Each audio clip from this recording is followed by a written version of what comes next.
बोला पुंडली वरदार विठ्ठल श्री ज्ञानदेव तुकाराम पंढरीनाथ भगवान की जय।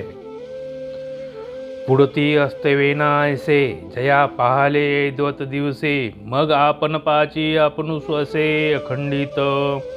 ऐसिया दृष्टी जो विवेकी, पार्था तो एकाकी, सहजे अपरिग्रही तो तिन्ही लोकी तोचे म्हणून। ऐसे असाधारणपणे निष्पन्नाची लक्षणे, आपुलेने बहुवसने श्रीकृष्ण बोले। जो ज्ञानियाचा बापू, देखिनेच्या दिठीचा दीपू, जया दादुलियाच्या संकल्पो विश्वरची। प्राणवाचिये पैठे, वाहले शब्द ब्रह्म माझिठे। ते जयाचिया येशा धाकोटे वेडून पुरे। जयाचे अंगिके तेजे, आओ रवी शशीचे वनिजे।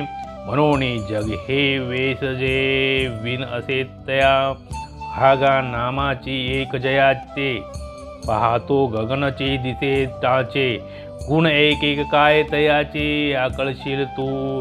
म्हणून असो हे वानवे, सांगू नेनो कवनाची लक्षणे।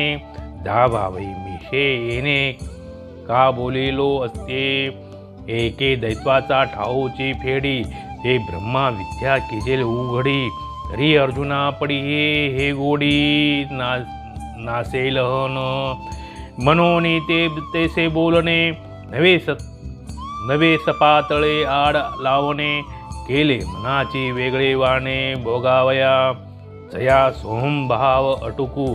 मोक्ष सुखा लागूनी रंकू, याची या दिठीचे झणे कळंकू। लागेल तुझ्या प्रेमा विपाय अहंभाव याचा जाईल।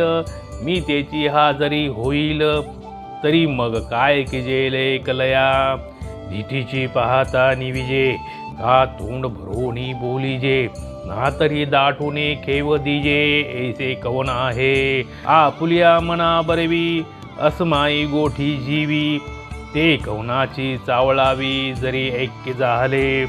या काकुळती जनार्दने, अनन्योपदेशाचे हताशने। बोला माझी मन मने अलिंगू सरळे।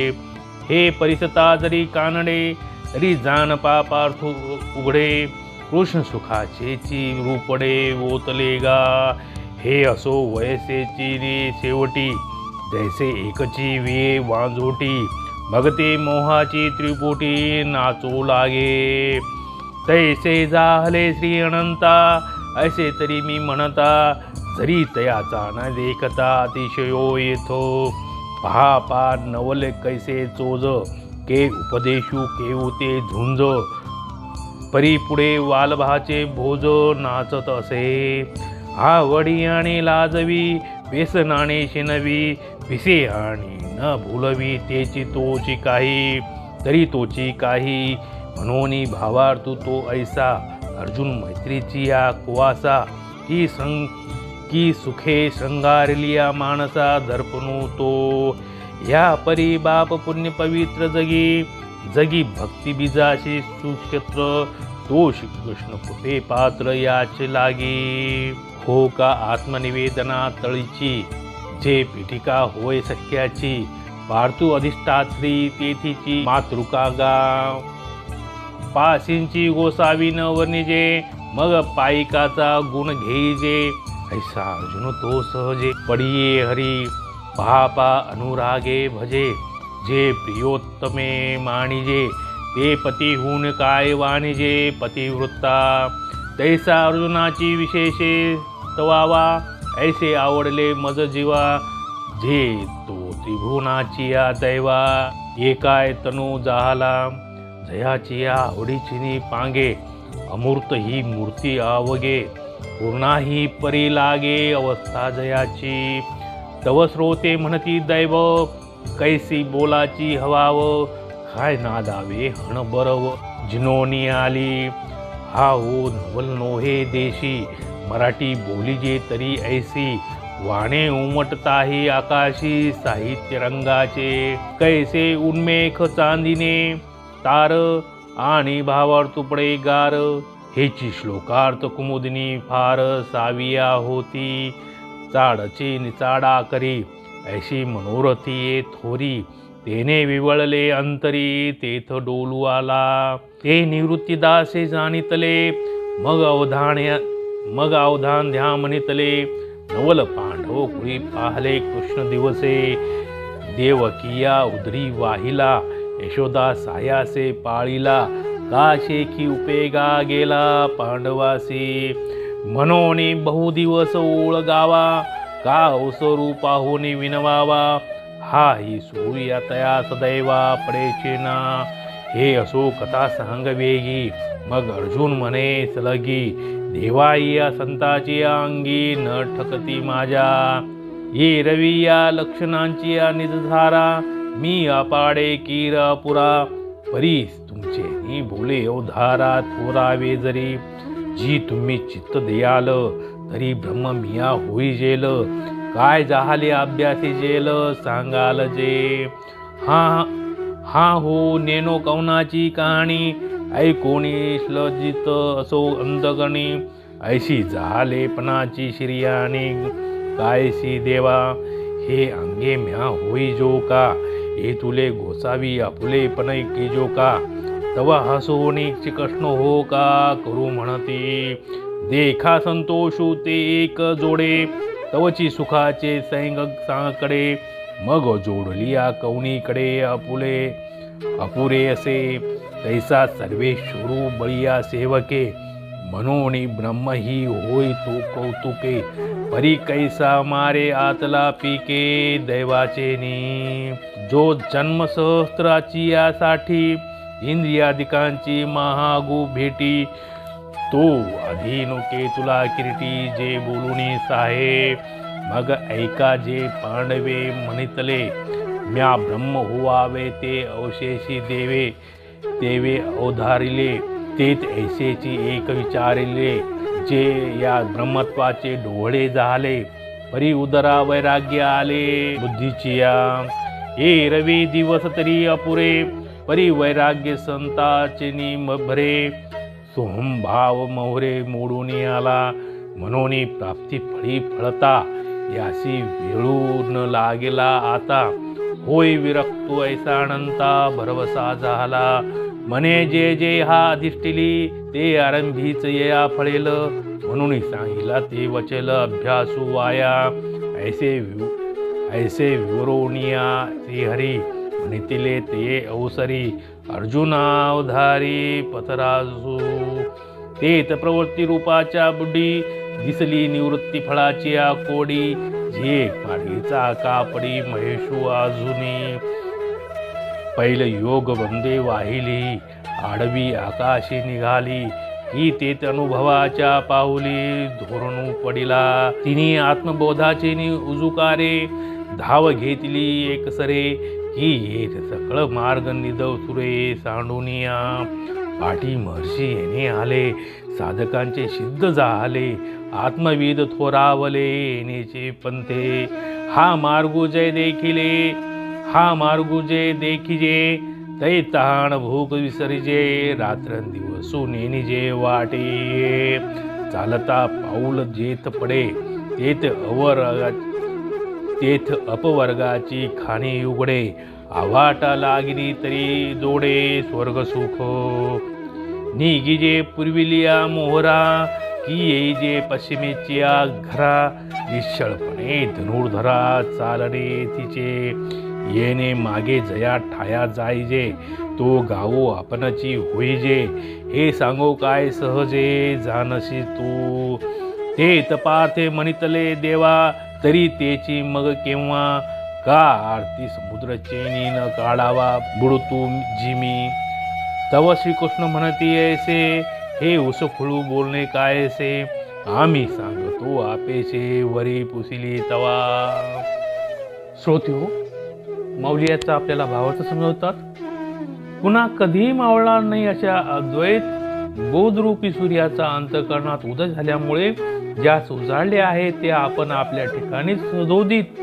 ब्रह्मानंदात निमग्न असतो पार्था अशा व्यापकानुभूतीच्या दृष्टीने जो विचारयुक्त आहे तोच अद्वितीय आहे कारण तोच तिन्ही तोच तिन्ही लोकी एकटाच राहतो म्हणून सहजच म्हणजे दुसरे मुळीच नसल्यामुळे तो परिग्रह रहित आहे असे जाण. अशा प्रकारे प्राप्त पुरुषाची मुख्य लोकोत्तर असाधारण धर्मरूप लक्षणे श्रीकृष्णाने आपल्या सर्वज्ञाने सांगितले आहे. जो सर्वज्ञानी लोकात श्रेष्ठ आहे, पाहणाऱ्यांच्या दृष्टीचा प्रकाश आहे आणि ज्या समर्थाचा केवळ संकल्पचा अखिल विश्वाची रचना करतो, ओंकाराच्या बाजारात जे शब्द ब्रह्म म्हणजे वेदरूपी एक उत्तम वस्त्र निघाले ते त्या परमात्म्याच्या यशास लहान असल्यामुळे वेढण्यासही पुरत नाही. तात्पर्य षड्गुणेश्वर्य संपन्न श्रीकृष्णाचे तर नाहीच, परंतु त्याच्या या यशाचेही वेद वर्णन करू शकत नाही. ज्या परमात्म्याच्या अंगाच्या तेजाचे सूर्य आणि चंद्र यांच्या व्यापारात प्रतिष्ठा येते, तेथे प्रकाशाशिवाय प्रकाशित होत आहे काय? अरे ब्रह्म या त्याच्या नावापुढे म्हणजे केवळ नामाच्या निरनिशय व्याप्तीपुढे आकाशही अल्प परिच्छिन्न दिसते. मग सर्व व्यापक परमात्म्याचे किती म्हणून गुण जाणशी. म्हणून हे सर्व वर्णन पुरे ही संताची लक्षणे सांगण्याच्या निमित्ताने पण निर्दिष्ट लक्षणांची युक्त अशा देवाने कोणाची लक्षणे सांगितली व ती का सांगितली हे मला सांगता येणार नाही. आता जी ब्रह्मविद्याद्वैताचा पाच समूळ नाश करते ती जर स्पष्ट रीतीने व्यक्त केली तर आपला प्रियकरा जो अर्जुन त्याची आपल्या विषयाची प्रेमाची गोडी, कारण तो ब्रह्मरूपच होईल, नाहीशी होईल. म्हणून ब्रह्मज्ञानाविषयी ते ब्रह्म तू आहेस असे स्पष्ट बोलले नाहीस, अगदी बारीक असा आडपडदा ठेवला. अद्वैत ब्रह्मस्थितीत पावलेल्या संताची लक्षणे सांगून अप्रत्यक्ष रीतीने महावाक्याचा उपदेश केला. पण अर्जुनाचे मन त्याच्या आपल्या प्रेमाचा उपभोग घेण्याकरता वेगळे व उत्सुक ठेवले. जे अहम ब्रह्मास्मी हा पूर्णरूप वृत्तीज्ञानातच अडकत राहिले आहेत व जे मोक्ष सुखाकरता दीन झाले आहेत, अशांची दृष्ट तुला लागेल म्हणजे त्याच्या दृष्टीचा कलंक कदाचित तुझ्या प्रेमाचा लागेल. हो अहो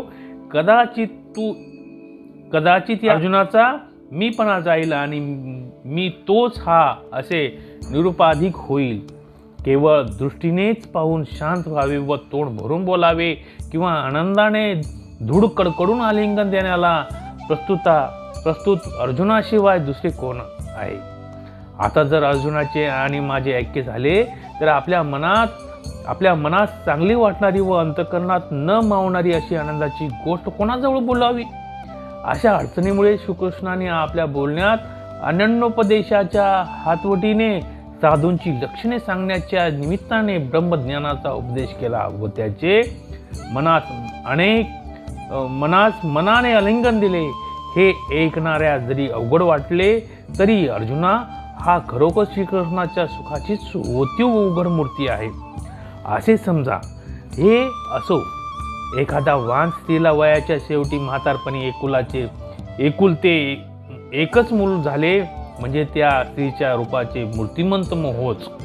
माता पुत्र व मोह ह्या त्रिपुटीमधील वावरतो. प्रेमाची पुतळी होऊन नाचू लागते तशी प्रस्तुत श्रीकृष्णाची गोष्ट झाली आहे. त्याचे अर्जुनावरील अतिशय प्रेम जर त्याच्या दृष्टीपत्तीस आले नसते तर मी असे म्हटलेच नसते. पहा की हे काय नवल आहे व कोण आवड. कोठे तो घोर युद्ध प्रसंग आणि कोठे तो ब्रह्मज्ञानाचा उपदेश. परंतु अशा ठिकाणी भगवंताच्या प्रेमाची मूर्तीच तो अर्जुन त्याच्या पुढे देवाच्या प्रेमाचे चित्रच नाचत आहे. आवड आहे आणि लाज वाटते असे वाटेल तर ती आवड कसली? व्यसन आहे आणि शीन वाटत असेल तर व्यसन कसले? वेळ लागले आहे आणि ते भोळ भ्रम पाडित असेल. म्हणून या गोष्टीचे सार इतकेच की अर्जुन श्रीकृष्णाच्या मैत्रीचे घर सख्य भक्तीचा आश्रय होय किंवा सुखाने शंगारलेल्या श्रीकृष्णाच्या मनात पाहण्याचा जणू आरसाच आहे. अशा प्रकारे अर्जुन हा धन्य असून पुण्यशील पवित्र आणि भक्तिरूप बीज पेरण्याचे चांगले शेत आहे. म्हणूनच तो श्रीकृष्ण कृपेस पात्र आहे. किंवा श्रवणापासून आत्मनिवेदनापर्यंत जी 9 प्रकारची भक्ती आहे, त्या अनुक्रमापैकी आत्मनिवेदन रूप भक्तीच्या अलीकडची जी सख्य नावाची 8वी भक्ती, त्या भक्ती भूमिकेत अर्जुन ही प्रमुख देवता आहे. अर्जुनापेक्षा श्रेष्ठ भगवान त्याचे जे शेजारीच असतो. प्रभूचे वर्णन याकरिता या भक्त सेवकाच्याच गुणाचे वर्णन मी केले तरी भगवंताच आवडावे इतक्या योग्यतेचा अर्जुन हा भगवंताचा आवडता आहे.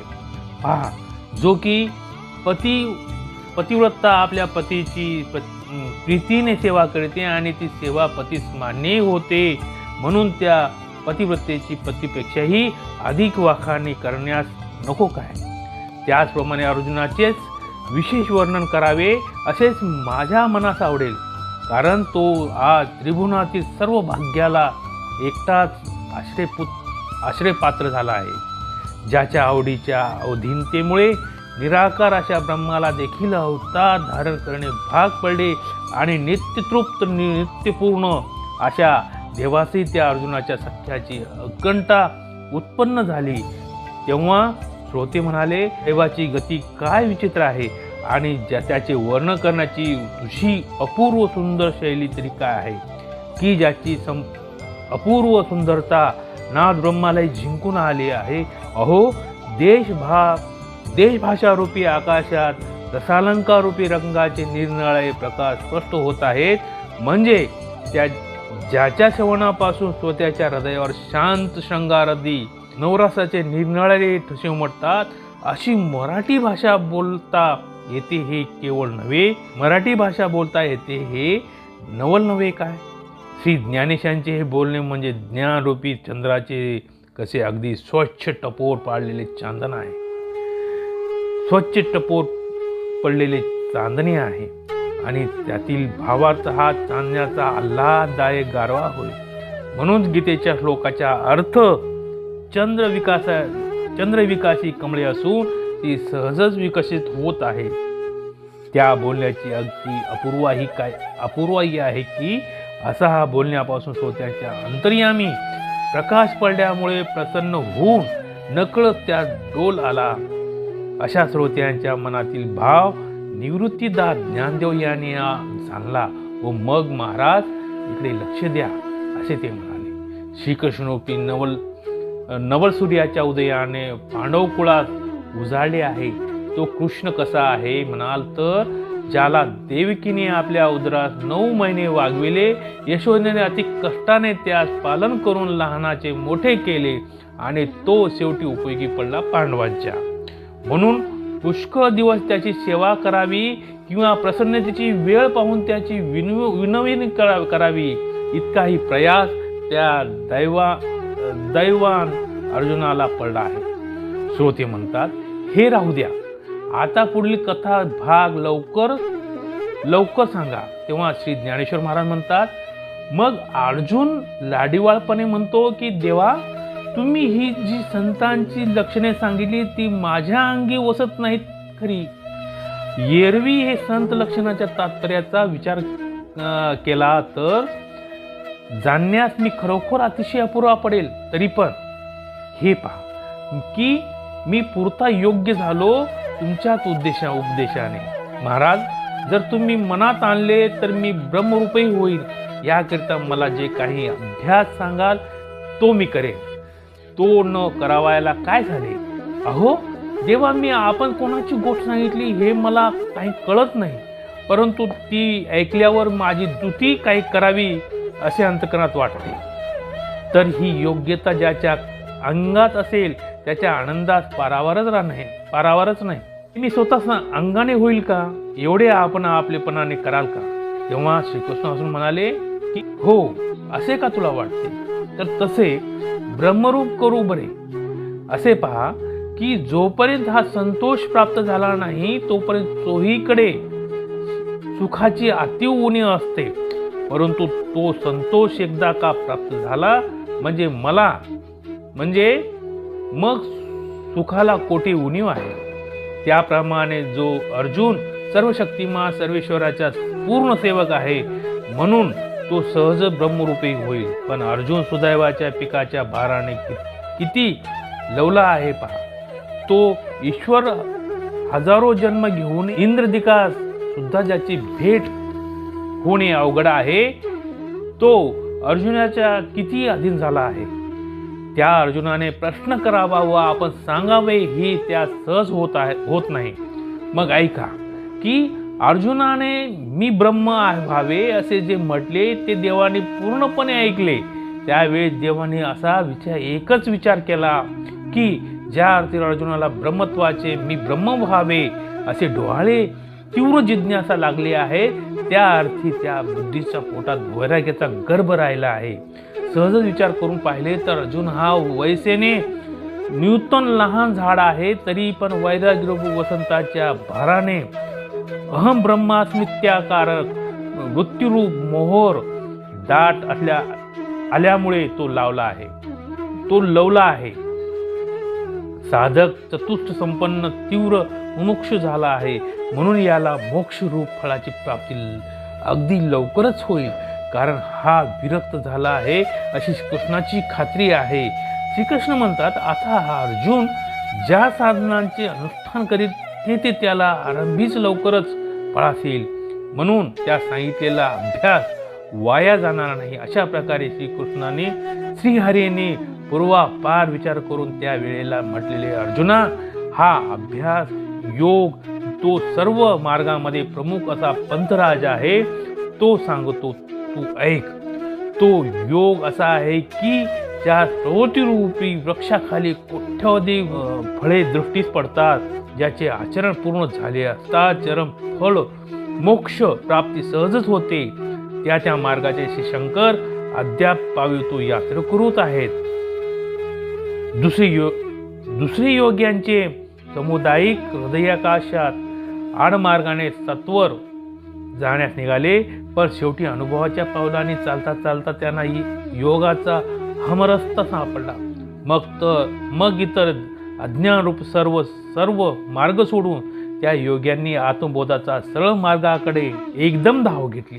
त्यांच्या मागून पूर्वीचे महर्षीही याच मार्गाने आले, याच मार्गाने साधकांचे सिद्ध झाले. मग मार्गाने आत्मवेत्तेने तत्वत्वास पावले, तेव्हा हा मार्ग दृष्टीस पडला व त्या वाटेने चालू लागले. म्हणजे ताण व भूकही हरपतात आणि रात्र व दिवस यांची जाणीव राहत नाही. या मार्गाने वाटचाल करीत असतात जेथे जेथे पाऊल पडेल तेथे मोक्षांची खाणच उघडते व कदाचित तो चुकून आडवा मार्गाने गेला तरी त्या स्वर्गसुख मिळते. तो पूर्व दिशेच्या वाटेने निघून पश्चिमेच्या घरास यावे, प्रवृत्तीच्या मार्गाने आरंभ करून त्याचे शेवटी निवृत्तीत पर्यवसान व्हावे, असा हा मार्ग आहे. हे धनुर्धरा, या मार्गाचे चालणे मनाच्या स्थिरपणाचे आहे. या मार्गाने ज्या ठिकाणाला जातो ते गावच आपण होतो, म्हणजे ब्रह्मरूप होतो. हे निराळे काय सांगावे. तू योगाभ्यास करू लागलास म्हणजे ते आपोआप जाणशील. तेव्हा पार्थ म्हणाला, देवा तर मग तुम्ही असे हे योगशास्त्र मला केव्हा सांगणार हो. कारण उत्कंठारूप समुद्रात बुडत असलेला जो मी, त्या मला तुम्ही लवकर वर नाही का काढणार. तेव्हा श्रीकृष्ण म्हणाले, अरे असे उतावळेपणाचे भाषण का करतोस. आम्ही आपण होऊनच तुला सांगत आहोत. त्यात आणखी तू विचारलेस. गोपाल कृष्ण भगवान की जय.